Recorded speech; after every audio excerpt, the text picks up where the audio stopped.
Yeah, so I want to talk about parenting in a social media digital age. I'll just give some practical stuff of what I left Christina a note this morning next to the coffee pot. Said, I can't wait to teach you how to parent tonight. So, no, it's some stuff that we've talked through in terms of what we're doing, what we plan to do, what we have done, and just to give you some guys things to think about. I want to start with a real quick funny story. I've shared it before on a Sunday morning, but I think it's really funny. It's a story about a Minneapolis couple who decided to go to Florida to thaw out during a particularly icy winter.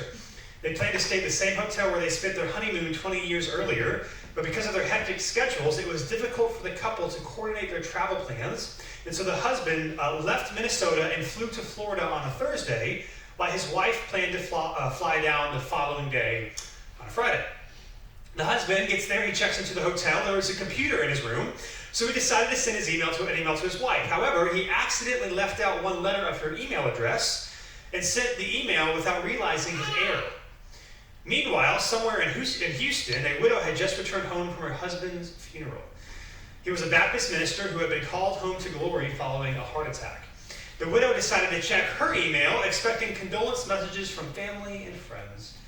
But after reading her very first email, she screamed and fainted. The widow's son rushed into the room, found his mother on the floor, and saw the computer screen, which read, "The subject, to my loving wife." Email read this: "I've just arrived today. I know you're surprised to hear from me. They have computers here now, and you're allowed to send emails to your loved ones. Since I've just arrived, I thought I'd send you an email. Everything has been prepared for your arrival tomorrow. Looking forward to seeing you then. Hope your journey is as uneventful as mine was. P.S. Sure is hot down here." So, maybe the little misuse of digital technology there for that one. The question for us, for the next few minutes for us this evening is this: how do we parent well in a digital age, right? Everything is online today. All of us have our own devices, if not multiple devices. And so what are some helpful rules and guidelines to navigate all of this well? If you and your kids are not going to completely refrain from all devices and screens, then what are some ways to do this, to approach this in a healthy way, even if you have infants? Like, how do we can start this now? Now, the challenge for those of us that are parents today is that you did not grow up with parents owning smartphones and smartwatches and iPads and digital devices everywhere. You did not grow in a home that has all the stuff that we have today. You likely had a TV, maybe a couple TVs. You had maybe a computer, maybe a family computer. But even then, it might have been slow. Not very portable. If there was a laptop, it's not like everyone had their own. You might have had a room where the computers stayed. Everyone didn't have their own screen in their pocket. So you're navigating being a parent without a model to follow in this regard, right? All of us are, right? Even if you had great parents, you cannot think back on, what did my parents do about deciding what age I should get a smartphone? Or maybe there are things that your parents would have done differently if they knew what we know now with all the research, with all the stuff that how it's affecting our brains. Like, we just didn't know. And so this is like very uncharted territory for parents today. So here's my goal over the next few minutes: to be super highly practical as possible on ways to navigate screens, technologies, digital media, digital devices as parents with your kids. So you can take leave as much as you hear me say here. I'm not going to be offended. But I just want us to be intentionally thinking through these things, because you will not drift towards being a great parent in this regard or any regard, right? Being a great parent, just like being good or great at anything, takes intentionality. And so you don't have to do what Christina and I do, but you do need to think through what you do or what you want to do. So I'm going to share a couple of things that we don't do currently with our kids, a couple of things that we plan on doing as they get older, and then some things that we do now. Okay, so I'm going to do that real quickly. Here's some things that we don't do with our kids online to begin for you guys to think through. Christina and I made a rule as soon as Finley was born that we were not going to post any pictures that would be embarrassing to Christina and I as adults. So we're not going to post any pictures, videos of our kids online that would be embarrassing to us. Meaning, the 2-year-old temper tantrum, I would not want someone posting a video of me with a temper tantrum, so we're not going to post a video or a picture of our kids' temper tantrum. As I give these examples, this is not, again, take it or leave it, this is not a guilt thing, this is not have I ever done that? I'm just saying these are things that we've thought through, okay? If I was upset or sad or scared about something, I would not want a video or a picture of me being posted about that. So, just because our kid might be 3 years old, we are not going to post something that would be embarrassing to us to them. Now, as they get older, and Finley's 8, so we're getting closer to that age, and I'll talk about more about asking your kids what you can post about them online. But as they're young, I'm not saying don't post anything or anything like that, but what I am saying is the rule that we have is if it would be embarrassing for me or for Christina, regardless of how little our kid is, we're not going to post it about them because we just don't think it's fair to them. With that, we don't post any pictures of our kids naked in a bath or inappropriately clothed. And this is, I mean, as your kids get older, you definitely, obviously, like, no one wants to do that. But when they're little, there's, some people do, some people don't. Again, for us, it was the rule of, even though we're adults, we wouldn't want those pictures posted of us, and so we're not going to push of their kids. Whatever you deem is inappropriate, you need to think about those things. Because again, you don't know who can see these pictures, and you cannot take them down once they are posted. And so we would rather be on the side of caution than the side of shame or embarrassment to our kids. I mean, I'm not trying to say anything embarrassing, but as our kids, your kids going to middle school, going to high school now, people are going to be able to find their friends' parents' social media pages, and I would be surprised in 5-10 years if we hear stories of kids who are in high school now having inappropriate pictures of them being a baby shared to their friends. And so we didn't want that to make a possibility for our kids, and so we decided, hey, we're not going to do that. Now, I would also say this. Whatever rules you guys decide with your kids, I would recommend that you tell your families, because again, it's just different. Like when you were a kid, some of the things that your parents had access to pictures-wise, they couldn't do. So this is a new thing for everyone. So we have family, we kind of share with our family, here are the things that things okay, things we don't okay. And again, remember, it does not matter what your family thinks, whether or not they agree with your rules. They're your kids, they're your rules, you should enforce them. I would also say, be wise. So we did tell our family, here are the things that is okay, here are the things that we don't want to see posted. And then one time, one of our kids was taking a bath, and so we posted, we texted in a group chat of our kids in the bath, and we put a washcloth over their private parts, so we posted in the group chat. And then one of our grandparents, a day or two later, posted that picture on Facebook. And so we were already kind of man, we asked them to do this. But even for us, what that taught us was, hey, I'm not saying you can't take pictures of your kids, but we're never going to even share them even via text or email, because we don't want this to happen again. So take those pictures, do what you want with them. But even if it comes to sharing with other family or other friends, you just don't know what people might do with those things. So I recommend not even texting those if you wouldn't want them to be seen online. Again, you have no idea who will see these, and you don't know how your kids will feel about it when they get older. You don't know how your kids will feel about it when they get older. Also, another thing that we don't do is that we don't complain about our kids online, or honestly, just in general. We don't think it's fair to them. Now, when I talk about not complaining about your kids, I'm not saying you can't talk to other friends and whatever about frustrations with your kids, or having my kid do this. I'm not saying you shouldn't do that. I'm just saying I would not do it online, because again, I think it's unfair to our kids because you don't get to hear their side of the story. It can paint our kids in a picture that's just unfair to them, to the public at large. So I'm not saying if you're hanging out with your friends or you're talking with your friends in person or on the phone about being upset, but I just would encourage you not to say, oh, my 2-year-old's doing this again. I would even again, this is just for us. I'm not even personally a big fan of hey, my 6-year-old, every time we do this, they have a temper tantrum. Those of you that have kids that are 6, what would you do? I think the heart there is really good, but it's still outing your kid publicly for the digital world to see that your kid struggles with this. And so I think you should talk to people about it. I just don't know that I would ask about help online. Again, remember, the point of you need to think through what you don't want to post your kids about online. And remember that your kids, when they get older, they may not go back and see everything you posted about them. However, they will likely pick up on the type of things that you post. Especially as they get older. They can kind of tell, oh, they're taking a picture now, I know where that's going to go. And so I would just say this, if you want your kids to respect what they post about you online when they come of age, you have to do this for them. So it is not fair to, when your teenager's doing this, whatever, and they obviously don't want you to post that, and then you post it anyway because you're the parent, that 5 years later, you find out they're posting things about you. Again, I know teenagers, those of us other than Debbie and Dave haven't had teenagers yet, but I would even say, man, because I see this a lot too with Facebook friends and social media friends, they're doing a family picture and one of the teenagers is super grumpy and they post it anyway, all grumpy. I don't think that's fair to them. And so they'll pick up on what you post. If you want your kids to respect you when they become of age, I think we should lead the way and be respectful to them. So those are things that we don't do about posting with our kids online. Things that we plan on doing. So something to change. Of course, maybe it's easy to say this because we're not quite there yet. The smartphone thing or the phone thing in general is a difficult thing. I mean, Finley's in 3rd grade now. She's 8, and so she already has kids that not just have phones, but have smartphones in the classroom.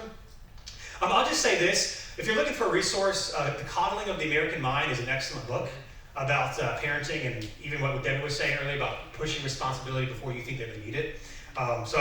There's a lot of great stuff out there. It's called Coddling of the American Mind. It's great.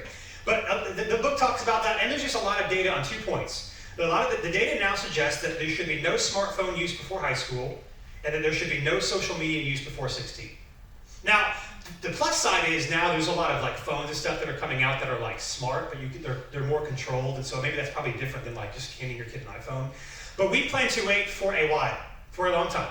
And the first phone that our daughter gets is not probably going to be the all access, do whatever you want. So that's for us, no phones for a while.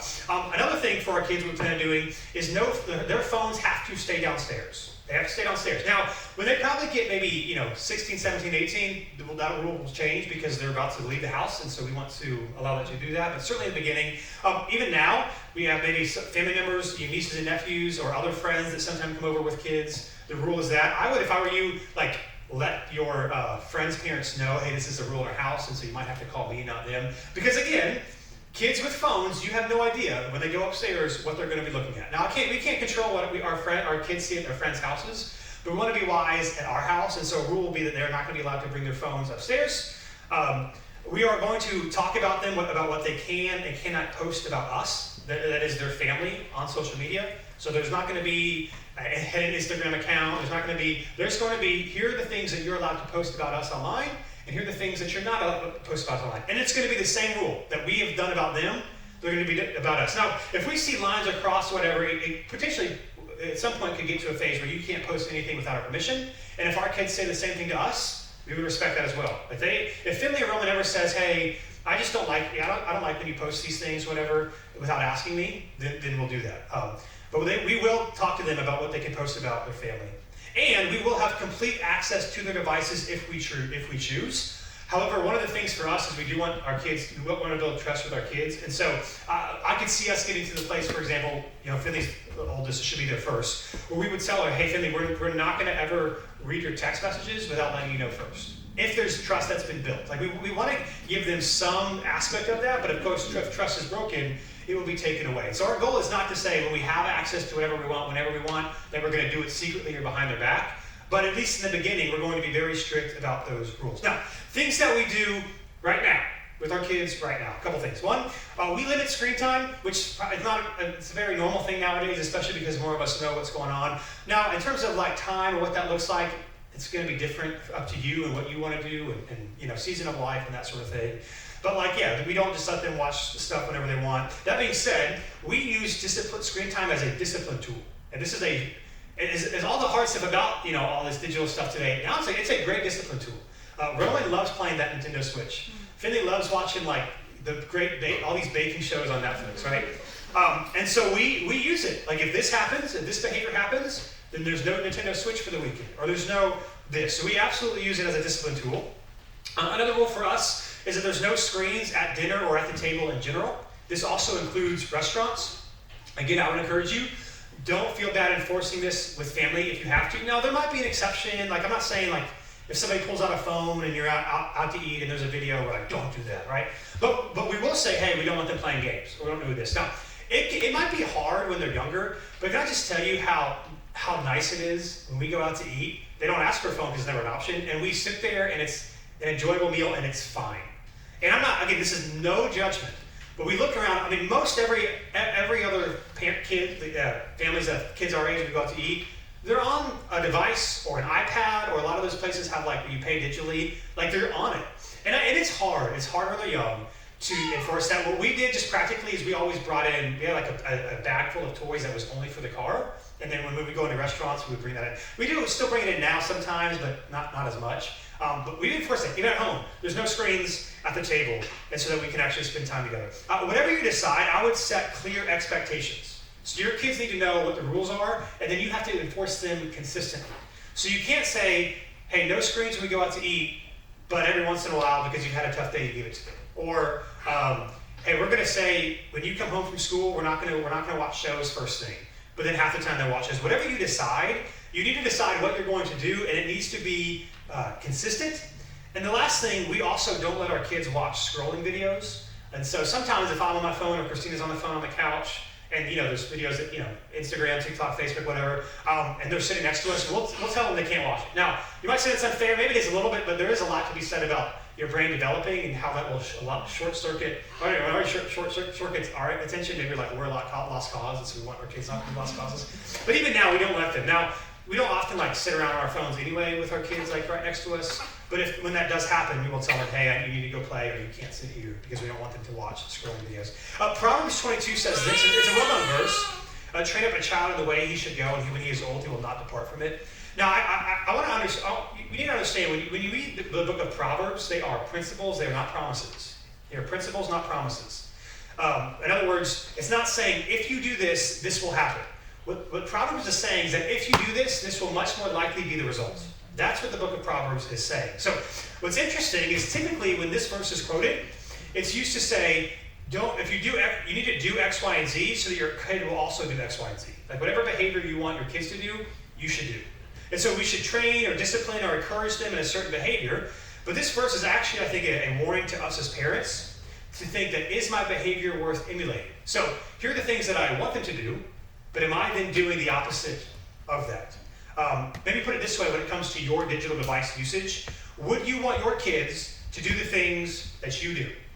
And maybe it's not a completely fair question, because if they're really little, but when they are 25 years old, when they're your age, would you want them to do with their devices what you're currently doing? Now remember, there's always exceptions, but kids often grow up and emulate the behavior of their parents. And now we're the first parents that actually have the ability to set a trajectory for screen usage. If you don't want your child to not to do certain things, you have to not do them as well. That's just how it works. Now, I want to say this. I know maturity levels and responsibilities are different between parent and children, but if we don't have restraint, it's unfair for our kids to do the same. So there are going to be some rules in your household and our household that are just different because you're a parent and you're a kid. So for example, Christina and I are allowed to bring our phones upstairs.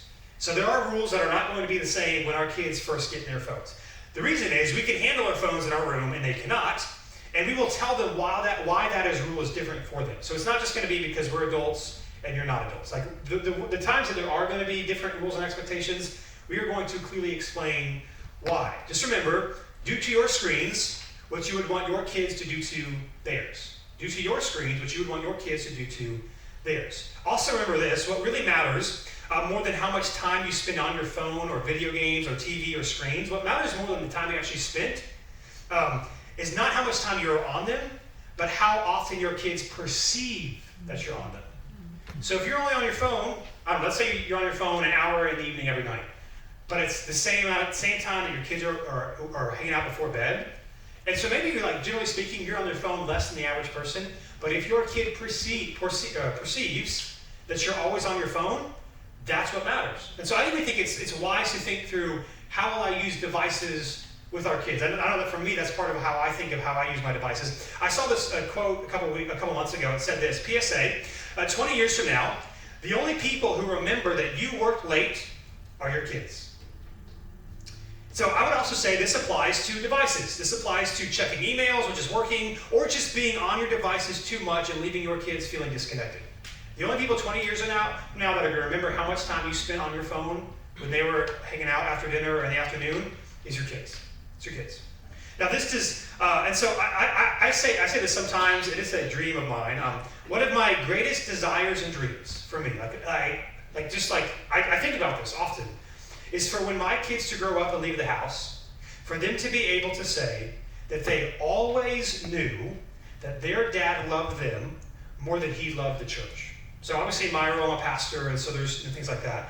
But one of my dreams is for that when they're 18, when they're 21, whatever, for them to be able to say, I always knew that my dad loved me more than he loved the church, or more than he loved his devices, or more than he loved fill in the blank. Now, just for me practically, this doesn't mean I never miss a game, or I never travel, or I don't. Obviously this is in the evening. I don't ever do things that we have family dinner 7 nights a week. Does not mean that.